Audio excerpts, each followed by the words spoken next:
Hai, selamat datang ke lagi satu video Roda Pusing.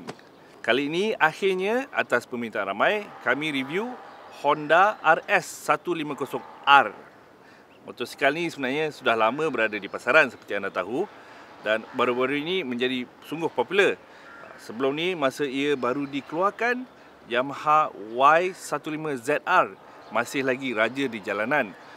Sekarang kalau kita borak dengan tokek kedai motor tu, dalam 10 motosikal 150cc yang keluar kapcai, 8 adalah model ini.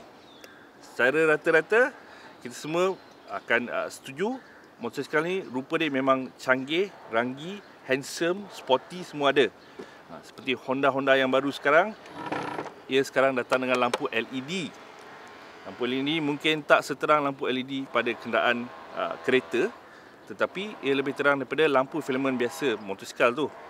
Motosikal yang biasa tu maklumlah, dah nampak lubang tu kemut dan pasrah je lah, mesti langgar punya. Dengan lampu ni kita boleh nampak jauh sikit dan dia lebih lebar tanpa menyilaukan pemandu yang datang daripada arah hadapan. Selain daripada tu, apa yang moden ialah papan pembuka dia sekarang kelajuan ni adalah digital. RPM masih lagi analog. Ia juga ada datang dengan aras petrol daripada tangki 4.5 liter di bawah kursi ini, dan juga gear indicator. Gear indicator ni ajaibnya motosikal Honda 500cc saya pun tak ada. Selain daripada keajaiban tu, pada saya kerusi ni pun pada saya ajaib. Saya tak tahu macam mana boleh jadi, tapi kerusi ni pada saya pendek, tirus dan agak keras sebab tekan pun tak masuknya. Paling tahan pun saya kata 20 minit lah. Selain daripada kerusi ni, dia bentuk macam ni, dia agak menolak punggung saya ke depan ni. Kadang-kadang kena adjust balik kan. Tak membantu juga suspensi belakang motosikal ni pada tahap yang agak keras. Saya dah membonceng orang pun barulah rasa dia ada main lebih sikit. Okey, kembali kepada suspensi selepas ini.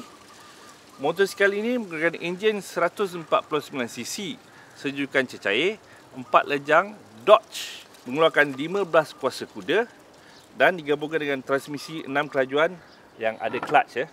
Senang nak digunakan, amat positif. Kalau siapa yang bawa motor ni senggut-senggut lagi tu, balik dan belajar balik bawa motosikal ni. Dari segi tunggangan di atas jalan raya, enjin ni rasa amat hidup, terutama di atas RPM 3000 dan ke atas. Bawah daripada 3000 dia macam rasa berat sikit lah. Maklumlah enjin kecil, tak apa. Dalam baran raya rasa lincah, tetapi yang saya agak menakjubkan juga bukan saja di atas bandar raya, tetapi juga di jalan raya besar, di lebuh raya, di mana ada cukup kuasa enjin ini untuk memencut dan mengikut kenderaan-kenderaan yang lebih besar dan lebih laju di lebuh raya. 110 tu tak ada masalah. Selain daripada itu, kita pergi kembali kepada tunggangan suspensi dia. Bahagian depan dia okey. Bahagian belakang dia agak keras sikit. Tetapi cara handling dia, ia tidaklah rasa terlalu keras sehingga mengganggu kawalan motosikal tu semasa diselekoh. Ia amatlah stabil. Saya rasa macam salah satu yang antara yang paling meyakinkan untuk ditunggang. Tapi itulah dia punya lawan yang paling dekat sekali, Yamaha tadi tu. Pada saya, walaupun enjinnya tidak sekuat yang ini, tapi model yang itu tetap ada suspensi yang lebih selesa dan kerusi juga lebih selesa. Ada orang komen sikit enjinnya ada bunyi kasar sebenarnya model ni. Saya ada berborak dengan beberapa pemilik juga. Mereka kata tak adalah masalah motosikal ni. Servis dia macam biasa juga. Spare part pula katanya sudah banyak, senang nak dapat. Cuma masih ada beberapa benda kecil-kecil yang masih perlu di-order untuk dapat stok. Contohnya macam panel ni, kalau dah tombang bodoh tu, dah cala tu, tidur malam pun tak lena. So nak tukar, nak kena order. Tapi mereka kata aksesori sekarang dah ada untuk panel ni. Boleh order ataupun pakai je yang sedia ada di kedai-kedai sekarang. Panel daripada Honda Vietnam yang menggunakan color yang lain sikit, warna yang lain. Selain daripada tu, dia punya signal tu ditempatkan di tempat lain. Jadi dia tertutup di situ.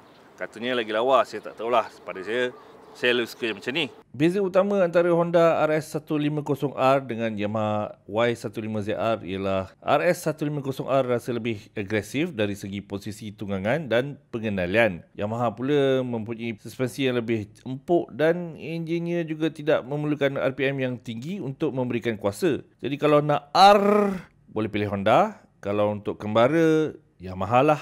Selain daripada itu, dalam julat harga yang lebih kurang, kita ada juga FZ 150i. Itu motosikal basic daripada tangkinya di atas. Mungkin tak ramai yang minat yang itu, lebih suka minat kapcai. Tetapi jangan lupa baru-baru ni Modernas ada mengeluarkan Pulsar 200. Harga dia pun lebih menarik tu. Cuma kami belum pasti lagi macam mana dia punya tahap keyakinannya kerana terlalu baru. Kami belum dapat tunggang uji lagi. Mungkin di masa akan datang. Akhir sekali, pilihan yang lain mungkin anda mungkin cari kalau jenis yang tak nak clutch ataupun tak nak gear langsung, main pulas dan jalan saja. Anda boleh juga sebenarnya tengok Yamaha NMAX, skuter yang 150cc tu. Julat harga dia pun okey lah, yang tu naik sikit. Tetapi untuk sebagai kenderaan utility, ia lebih berguna kerana ia ada kargo di bawah kursi ni, tempat duduk. Tak macam Honda ni. Honda juga sebenarnya ada skuter 150cc, model PCX. Tetapi oleh kerana model itu datang daripada Thailand dan model-model yang ini dan NMAX tu sebenarnya datang daripada Indonesia, dari segi pertukaran wang asing memang tak dapat dielakkan. Model PCX tu harganya telah melebihi daripada RM10,000. Jadi tak ramailah mungkin memilih yang tu dari segi harga. Sehingga video akan datang, mungkin ada model-model yang lain anda ingin kami tunggang uji. Sila tinggalkan komen di bawah. Selamat menunggang.